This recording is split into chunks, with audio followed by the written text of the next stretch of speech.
Ito ay,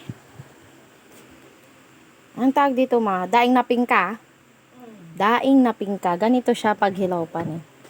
Yung sample niya. Yee, parang espada, 'di ba? Yan. Galing pa yan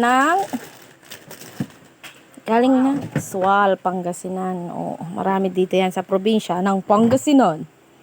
Sarap.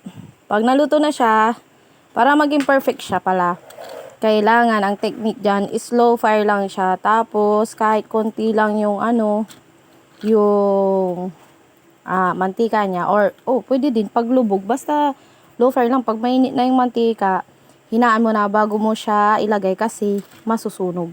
Ganito, low fire lang siya, tas konting mantika lang, okay naman. Tignan nyo, crispy yan sarap.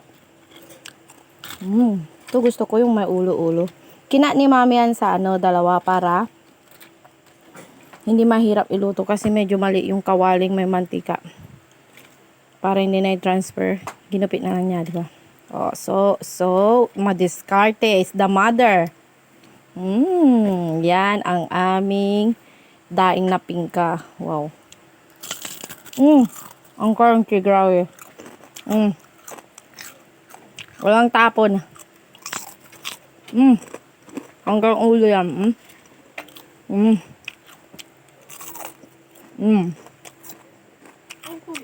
Bibili mo yan, depende sa laki.